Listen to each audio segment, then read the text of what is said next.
Hello student, good morning. आज हम discuss करेंगे some topic related with new chapter and chapter name is friction and dynamics of circular motion. तो first हम discuss करेंगे friction के बारे में, उसके बाद में हमारे पास टॉपिक आएंगे related with dynamics of circular motion. तो फर्स्ट हमारे पास क्या है, फ्रिक्शन, कि फ्रिक्शन क्या होता है। ठीक है बेटा, तो देखो ये हमने न्यूटन के फर्स्ट लॉ में पढ़ा है। न्यूटन के फर्स्ट लॉ में हमने क्या पढ़ा था कि according to Newton first law क्या था कि अगर एक बॉडी मोशन में है तो मोशन में ही रहेगी जब तक कि उसके ऊपर एक्सटर्नल फोर्स नहीं लगाया जाता। लेकिन हम क्या देखते हैं कि कुछ देर बाद में वो बॉडी रुक जाती है। स्टार्टिंग में according to Newton first law के अकॉर्डिंग क्या है, अगर एक बॉडी यूनिफॉर्म मोशन में है तो यूनिफॉर्म मोशन में ही रहेगी जब तक कि उसके ऊपर एक्सटर्नल फोर्स नहीं लगाया जाता। मींस फोर्स जीरो के इक्वल है, और फोर्स हमारे पास क्या होता है, mass into acceleration is equal to zero. Mass never be zero, acceleration is equal to zero. तो ये हमने पढ़ ही रखा है, v is equal to u, क्योंकि यहाँ से v minus u is equal to zero और v is equal to u. It means अगर एक बॉडी यूनिफॉर्म मोशन में है तो मोशन में ही रहेगी जब तक कि उसके ऊपर एक्सटर्नल फोर्स नहीं लगाया जाता। लेकिन हम देखते हैं कि कुछ देर बाद में वो बॉडी रुक जाती है। तो वो किसके कारण रुकती है कि उसके ऊपर एक अपोजिंग फोर्स लगता है, और उस फोर्स को हम क्या कहते हैं, फोर्स ऑफ ए फ्रिक्शन कहते हैं। समझ में आया बेटा। तो फोर्स ऑफ फ्रिक्शन कब अराइज होता है, जब एक बॉडी दूसरी बॉडी के कांटेक्ट में आती है। कांटेक्ट का मीन्स जब फोर्स ऑफ फ्रिक्शन है ये तब अराइज होता है वन बॉडी इज मूविंग और try to move on the surface of a another body, तब हमारे पास ये फ्रिक्शन फोर्स है वो अराइज होता है। Means the opposing force that come into play when one body is actually move on the surface of a another body. इसको देखो, definition को समझने से पहले और समझो। जैसे कि मान लीजिए एक ब्लॉक है हमारे पास ये, ठीक है, इसके ऊपर हमने अप्लाइड फोर्स लगाया लेकिन इस ब्लॉक ने मूव नहीं किया। इट मीन्स ये इसके कांटेक्ट में था। जैसे कि मान लीजिए कुछ भी ले लिया, फ्लोर ले लिया, या उसके कांटेक्ट में है, तो इसके ऊपर क्या लग रहा था, एक अपोजिंग फोर्स लग रहा था जिसके कारण ये मूव नहीं किया। अब जैसे कि मान लीजिए और ज्यादा फोर्स लगाएंगे तब ये मूव करने लग जाएगा। तो जब ये मूव करने लग गया मीन्स तब हमारे पास, जैसे स्टार्टिंग में तो एक बॉडी रखी है, जब हमने उसके ऊपर अप्लाइड फोर्स ही नहीं लगाया तब तो हमें पता नहीं चलेगा कि कोई अपोजिंग फोर्स भी लग रहा है। अपोजिंग फोर्स का कब पता चला, जब उस बॉडी के ऊपर हमने अप्लाइड फोर्स लगाया। मीन्स जब एक बॉडी दूसरी बॉडी के ऊपर एक्चुअली मूव कर रही थी तभी तो ये जो अपोजिंग फोर्स है वो लग रहा है। उसको हम क्या कहते हैं, फोर्स ऑफ ए फ्रिक्शन कहते हैं।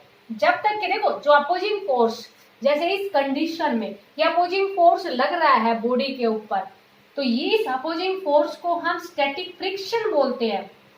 जब तक ये मूव नहीं करेगा तब तक जो हम अप्लाइड फोर्स लगाएंगे और इसके ऊपर जो अपोजिंग फोर्स लगेगा उसको हम क्या कहेंगे, स्टैटिक फ्रिक्शन। इसके बारे में अभी हम डिस्कस कर रहे हैं आगे ही फ्रिक्शन के टाइप्स में। तो फ्रिक्शन हमारे पास क्या होता है, the opposing force that comes into play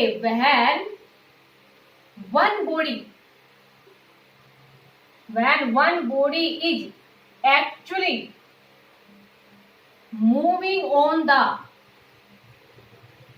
surface of another body। समझ में आया बेटा। या try to move on the surface of another body, तब जो अपोजिंग फोर्स लगता है उसको हम क्या कहते हैं, फोर्स ऑफ ए फ्रिक्शन कहते हैं। तो समझ में आ गया होगा, the opposing force that come into play when one body is actually move, या ट्राई टू मूव, ये भी लिख सकते हो, when one body is actually moving on the surface of another body, और try to move on the surface of another body. समझ में आया बेटा। एक्चुअली मूव करने लग गई या try to move on the surface of another body, तब जो अपोजिंग फोर्स लगता है उसको हम क्या कहते हैं, फोर्स ऑफ फ्रिक्शन कहते हैं। समझ में आ गया हो। अब देखो स्टार्टिंग में क्या कहा गया था कि roughness is the cause of friction, अगर सरफेस बहुत ही एक्स्ट्रा स्मूथ होगा तो कोई अपोजिंग फोर्स नहीं लगेगा। स्टार्टिंग में ओल्ड व्यू के अकॉर्डिंग, थोड़ा जस्ट इंट्रोडक्शन बता रहे हैं इसका। ओल्ड व्यू के अकॉर्डिंग क्या कहा गया कि जो रफनेस है is the cause of friction. Simple सा है बेटा, ये कुछ ज्यादा टफ नहीं है। Roughness is the cause of a friction. कि अगर मान लीजिए कोई भी सरफेस है वो उबड़ खाबड़ होगा, बिल्कुल रफ सरफेस होगा, तो force of friction is more. समझ में आया। दूसरा ये कहा गया कि अगर एरिया ऑफ कॉन्टैक्ट है ना, area of contact is a more, area of contact is a more than friction is large, तो जो फ्रिक्शन है वो क्या रहेगा, लार्ज रहेगा। लेकिन मॉडर्न व्यू के अकॉर्डिंग क्या कहा गया कि ये जरूरी नहीं है कि सरफेस रफ हो तभी फ्रिक्शन लगे। अगर सरफेस एक्स्ट्रा स्मूथ है तब भी फोर्स ऑफ फ्रिक्शन है वो अराइज होता है। स्टार्टिंग में ये कहा गया कि roughness is the cause of friction. हाँ, ये बात तो ठीक है कि रफनेस है वो कोज ऑफ फ्रिक्शन होता है, अपोजिंग फोर्स ज्यादा लगेगा अगर कोई ऊबड़ खाबड़ जगह होगी तो।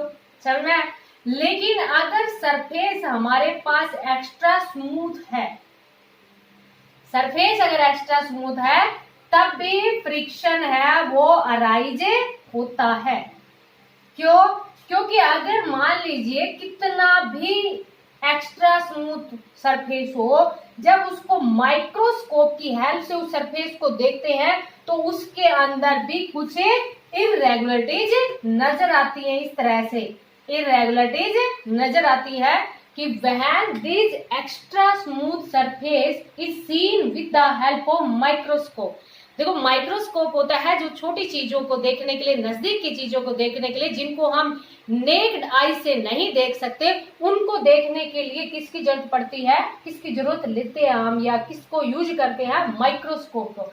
तो जब एक्स्ट्रा स्मूथ सरफेस है तो जब माइक्रोस्कोप की when seen with the help of microscope then some irregularities are seen in extra smooth surface. और जब एक बॉडी दूसरी बॉडी के ऊपर इस तरह से मूव करती है तो वो आपस में क्या हो जाती है, इंटरलॉक्ड हो जाती है, आपस में इस तरह से वो इंटरलॉक हो जाती है और फ्रिक्शन फोर्स है वो अराइज होता है। ठीक है बेटा, जब आप बुक में इसमें देखोगे तो एक एडहेसिव फोर्स के बारे में बताया गया है इसके पीछे, वो अभी हम नहीं बताएंगे एडहेसिव फोर्स, क्योंकि उसके बारे में अभी आप जानते नहीं हो। वो 7th यूनिट में हम डिस्कस करेंगे डिटेल से एडहेसिव और कोहेसिव फोर्स के बारे में। तो अभी आपको ओनली इतना इस तरह से समझना है कि अगर एक्स्ट्रा स्मूथ सरफेस है, जब उसको माइक्रोस्कोप की हेल्प से देखते हैं तो उसके अंदर कुछ इररेगुलरिटीज है वो नजर आती है, और जब एक बॉडी दूसरी बॉडी के ऊपर इस तरह से मूव करती है तो वो आपस में इंटरलॉक हो जाती है। तो एक्स्ट्रा स्मूथ सरफेस में भी फ्रिक्शन फोर्स अराइज होता है। दूसरा क्या है स्टार्टिंग में कि अगर सरफेस एरिया ऑफ कॉन्टैक्ट अगर ज्यादा रहेगा तो फ्रिक्शन फोर्स है वो भी ज्यादा होगा। But friction force does not depend on, बाटे जो फ्रिक्शन फोर्स है does not depend on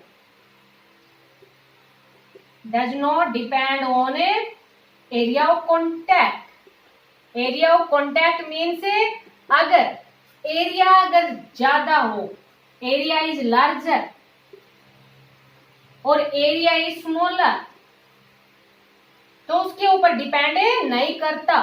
friction force तो जस्ट उसी टाइम पे हम मीन्स फ्रिक्शन फोर्स तो तभी अराइज हो जाता है जब वन बॉडी दूसरी बॉडी के ऊपर मूव करती है या ट्राई टू मूव करती है, तो फिर एरिया ऑफ कॉन्टैक्ट कितना भी हो, ज्यादा हो या स्मॉल हो, उसके ऊपर डिपेंड नहीं करती। इसको एक्सपेरिमेंटली आगे बताया गया है। तो एक टॉपिक रहेगा हमारे पास लॉज ऑफ लिमिटिंग फ्रिक्शन, अभी बताएंगे फ्रिक्शन के लिमिटिंग फ्रिक्शन भी होता है, तो उसमें एक्सपेरिमेंटली आपको बताएंगे ये कि अगर एरिया ऑफ कॉन्टैक्ट है अगर वो ज्यादा रहेगा या एरिया ऑफ कॉन्टैक्ट अगर स्मॉल रहेगा, दोनों केस में फ्रिक्शन फोर्स है वो सेम रहेगा। तो friction force does not depend on area of A contact. तो शायद समझ में आ गया होगा।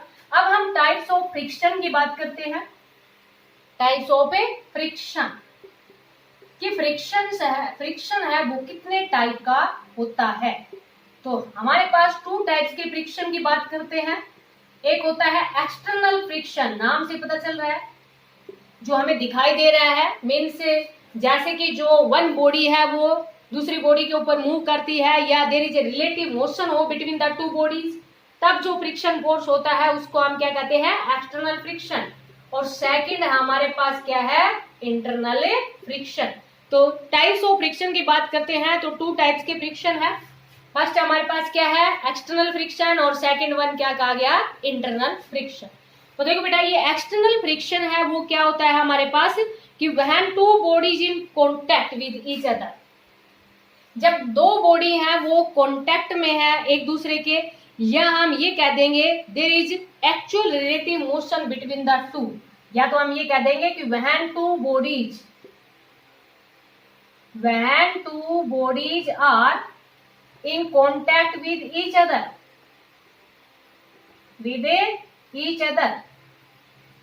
या हम क्या कह देंगे there is, और या हम ये कह देंगे when there is relative motion between the two, when there is a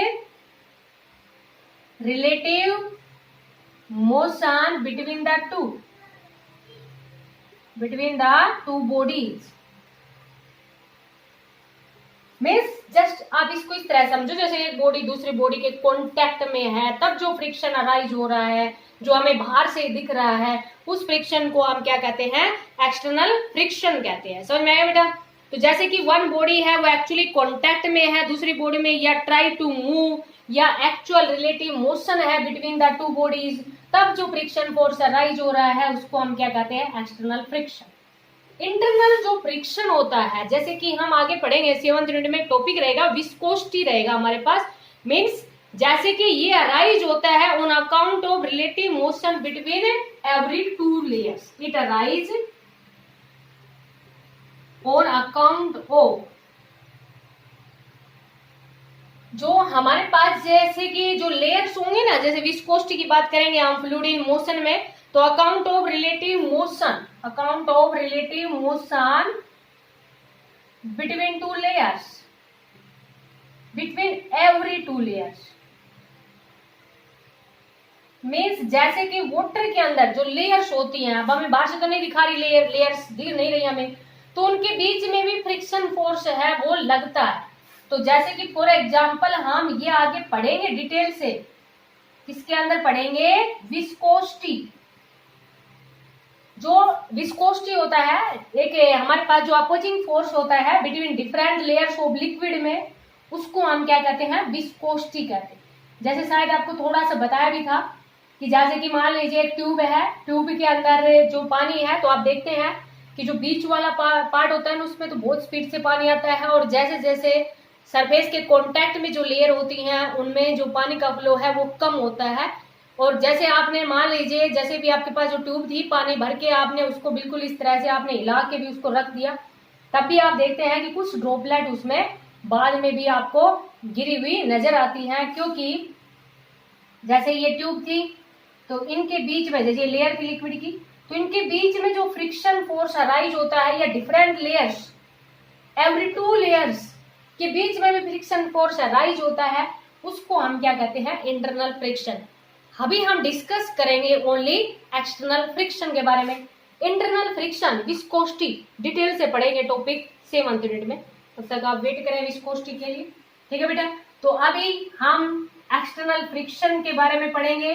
तो एक्सटर्नल फ्रिक्शन है उसको 3 टाइप से डिवाइड कर दिया, टाइप्स ऑफ एक्सटर्नल फ्रिक्शन, ठीक है बेटा? तो एक्सटर्नल जो फ्रिक्शन है, external friction, types of external friction. तो फर्स्ट क्या कह दिया, स्टैटिक फ्रिक्शन, नाम से ही पता चल रहा है, बहुत ही सिंपल सा चैप्टर है स्टैटिक फ्रिक्शन।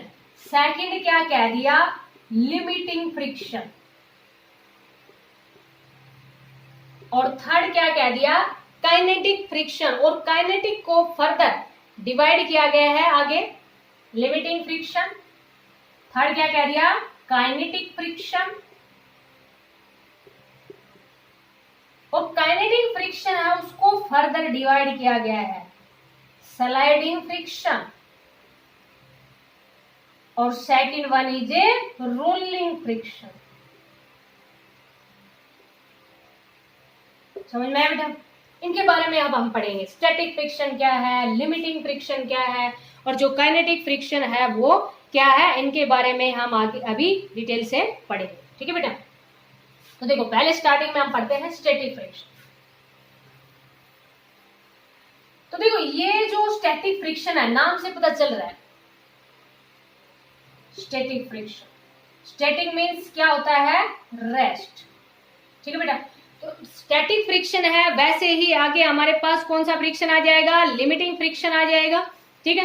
तो जो स्टैटिक फ्रिक्शन है वो क्या होता है कि जब एक बॉडी है वो दूसरी बॉडी के ऊपर मूव करती है या tends to move on the surface of another body but actual motion is not started. जैसे कि देखो, इसको समझने के लिए क्या करते हैं हम, जैसे कि एक सरफेस ले लिया, इसके ऊपर एक ब्लॉक ले लिया, ठीक है बेटा, इसके ऊपर अप्लाइड फोर्स लगाया, थोड़ा सा अप्लाइड फोर्स लगाया स्टार्टिंग में, जैसे कि सपोज करो 2 न्यूटन फोर्स लगाया, इसने मूव नहीं किया।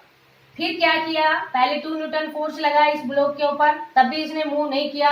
इट मीन्स अपोजिंग फोर्स लग रहा था, जिसको क्या कहते हैं, फोर्स ऑफ फ्रिक्शन कहते हैं। अब इसको बढ़ा के 3 न्यूटन लगाया, तब भी ये मूव नहीं कर रहा। ऐसे ऐसे 4 न्यूटन, 5 न्यूटन, और देखा हमने कि जब 6 न्यूटन फोर्स लगाया तब इसने थोड़ा सा मूव करना स्टार्ट किया, just move on the surface of another body. तो जो maximum opposing force that come into play when one body just move on the surface of another body, तब उसको हम क्या कहते हैं, लिमिटिंग फ्रिक्शन बोलते हैं। उससे पहले जब मोशन स्टार्ट नहीं हुआ था तब उस फ्रिक्शन को क्या कह रहे थे हम, स्टैटिक फ्रिक्शन। समझ में आया बेटा? देखो दोबारा, पहले इसके ऊपर अप्लाइड फोर्स लगाया 2 न्यूटन, नहीं मूव किया, इट मीन्स अपोजिंग फोर्स भी कितना लग रहा है, 2 न्यूटन ही। 3 न्यूटन लगाया तब भी मूव नहीं कर रहा, it means opposing force 3 Newton है। 4 न्यूटन लगाया, 5 न्यूटन लगाया, तो तब तक इसने मूव करना स्टार्ट नहीं किया। इट मीन्स जितना अप्लाइड फोर्स लगाया उतना ही हमारे पास क्या था, अपोजिंग फोर्स था। समझ में आया? जब हमने इसके ऊपर 6 न्यूटन लगाया तो ये जो 5 न्यूटन तक था ना, इस फ्रिक्शन को तो हम क्या कहते हैं, स्टैटिक फ्रिक्शन कहते हैं। और जब 5 न्यूटन से थोड़ा सा हमने फालतू लगाया, 6 न्यूटन लगाया, जैसे कि 5.5 न्यूटन लगा लो आप, समझ में आया बेटा? तो जब 5.5 न्यूटन लगाया तब इसने just move on the surface of another body, तब अपोजिंग फोर्स था, जितना होना था उतना मैक्सिमम हो गया। अब तो बॉडी ने एक्चुअली मूव करना स्टार्ट ही कर दिया। उस फ्रिक्शन को हम क्या कहते हैं, लिमिटिंग फ्रिक्शन। और जब तक इसने मूव करना स्टार्ट नहीं किया था तब तक ये जो फोर्स था वो हमारे पास क्या था, स्टैटिक फ्रिक्शन। तो स्टैटिक फ्रिक्शन क्या होता है कि the opposing force that come into play, the opposing force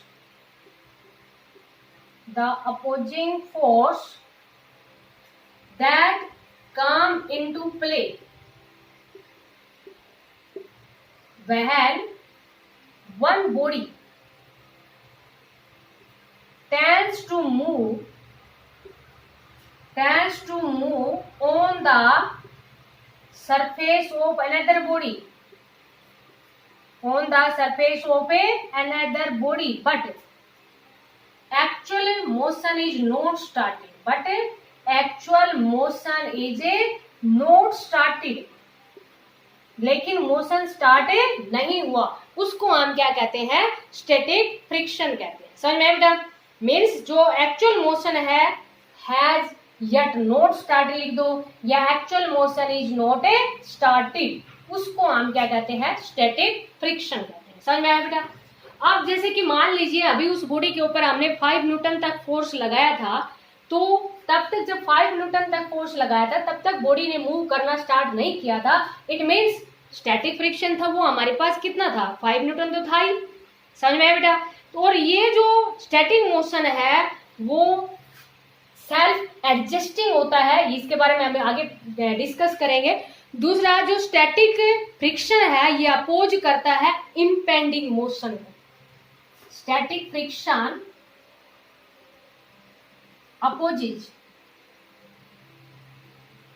opposes impending motion।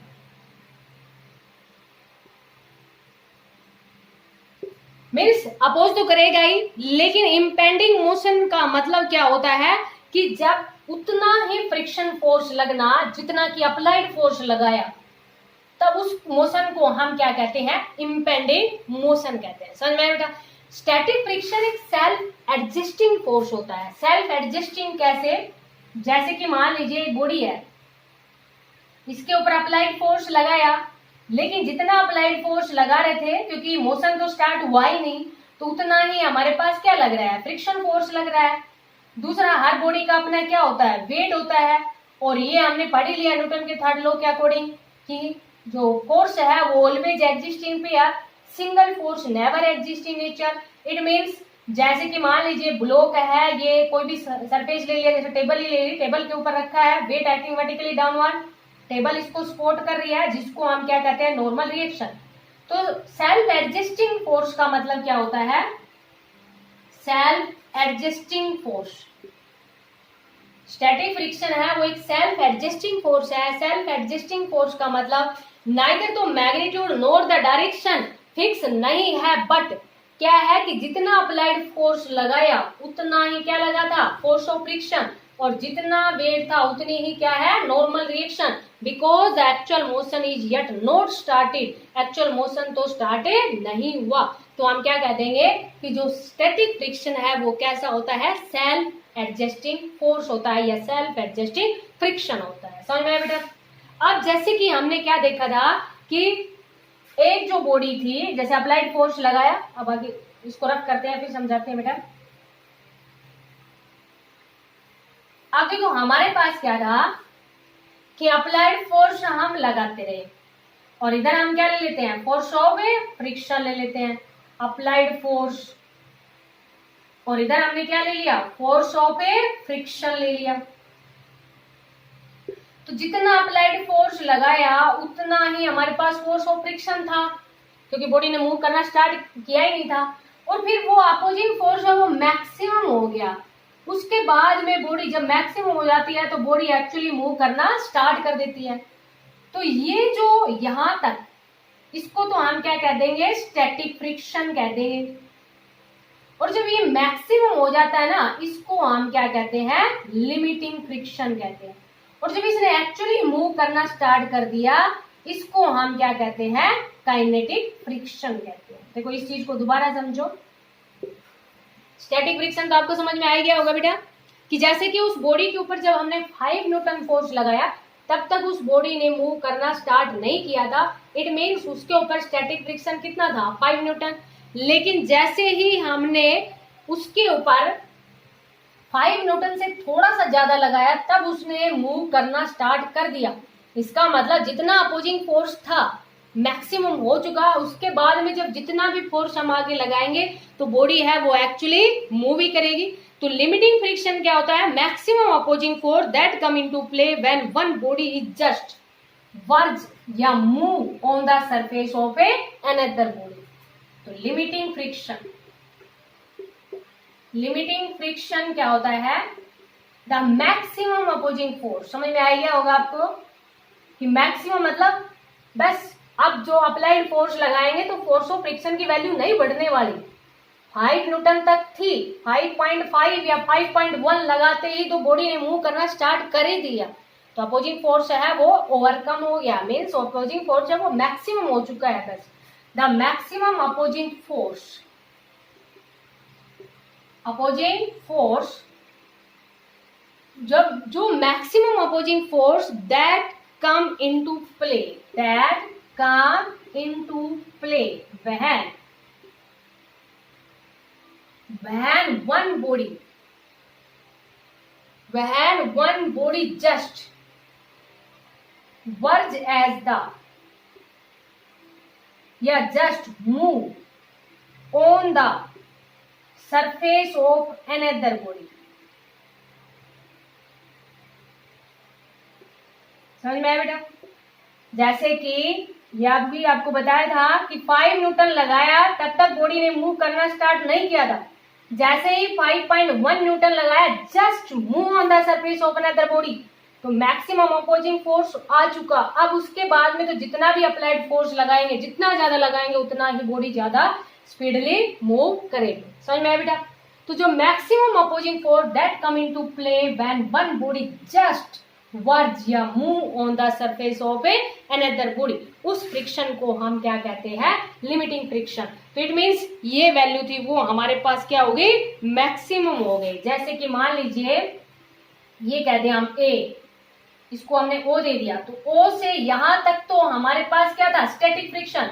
लेकिन जैसे ए के ऊपर मैक्सिमम हो चुका है ना, तो इसको हम क्या कहेंगे? लिमिटिंग फ्रिक्शन कहेंगे। समझ में आया बेटा? उसके बाद में देखो ये लिमिटिंग फ्रिक्शन, उसके बाद में बॉडी ने जैसे जैसे अप्लाइड फोर्स लगाएंगे बॉडी मूव करना स्टार्ट, मींस अप्लाइड फोर्स जितना ज्यादा लगाएंगे उतनी ही बॉडी फास्टली मूव करेगी। समझ में आया बेटा? तो ये है हमारे पास है लिमिटिंग फ्रिक्शन। उसके बाद में थर्ड वन क्या बताया था आपको? Kinetic friction. तो समझ में आ गया होगा बेटा डायग्राम से। काइनेटिक फ्रिक्शन कब होता है? जब अपोजिंग फोर्स था वो तो मैक्सिमम मान लिया, अब body is actually moving on the surface of another body. तो थर्ड वन क्या है हमारे पास है? Kinetic friction. तो द अपोजिंग फोर्स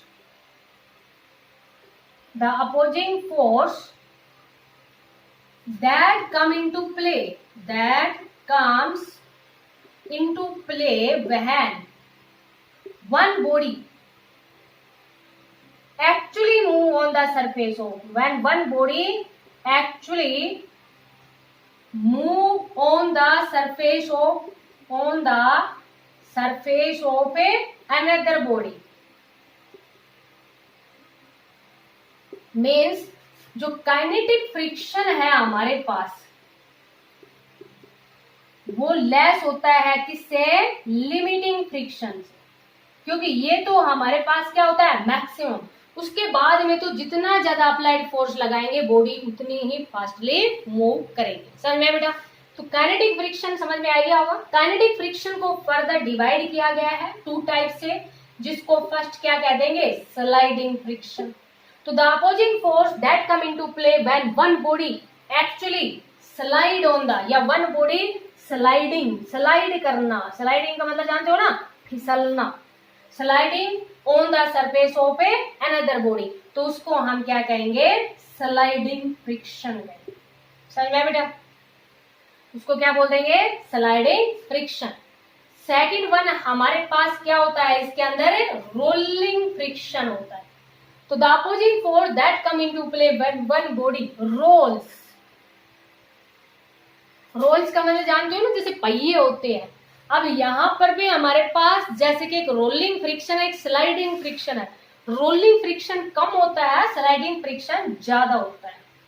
इसीलिए आपने देखा होगा कि जैसे कि मान लीजिए कोई भी हमारे पास जैसे पोली बैग ही ले लेते हैं, तो उसके अंदर छोटे छोटे पहिए जो लगाए रखते हैं ना।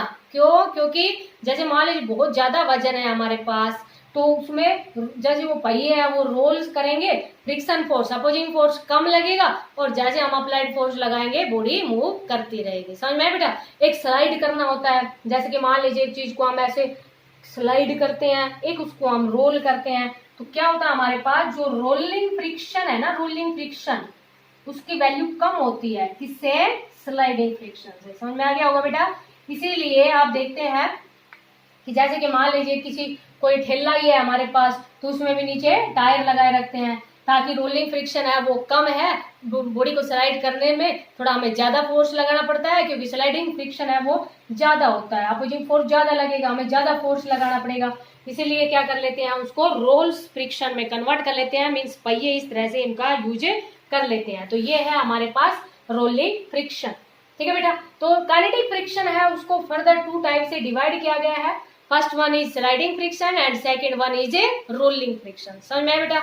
अब उसके बाद में हमारे पास क्या है कि जो फोर्स ऑफ फ्रिक्शन है ना, वो डिपेंड करता है किसके ऊपर? डिपेंड करता है उसके नॉर्मल रिएक्शन के ऊपर डिपेंड करता है। कैसे? देखो बेटा एक चीज और समझो, यहाँ पर लॉज में भी कह देंगे इसको, हम डिटेल से भी समझेंगे आगे। लॉज ऑफ लिमिटिंग फ्रिक्शन या laws of kinetic friction.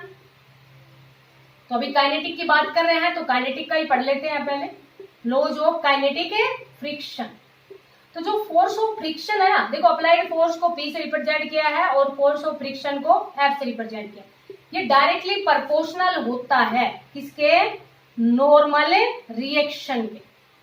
Directly proportional है किसके, नॉर्मल रिएक्शन।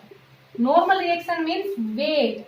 तो देखो बेटा वेट के तो डायरेक्टली प्रोपोर्शनल होता ही है ना। एक तो मान लीजिए हल्की बॉडी है हमारे पास, एक भारी बॉडी है। हल्की बॉडी के ऊपर अप्लाइड फोर्स लगाएंगे वो जल्दी से मूव करना स्टार्ट कर देगी, और अगर भारी बॉडी है उसके ऊपर अप्लाइड फोर्स लगाएंगे तो वो थोड़ी देर में मूव करना स्टार्ट करती है। इट मीन्स उसके ऊपर अपोजिंग फोर्स ज्यादा है, और weight R is equal to mg होता ही है। तो फोर्स ऑफ फ्रिक्शन है वो डायरेक्टली प्रोपोर्शनल होता है, या force of kinetic friction is directly proportional to normal reaction.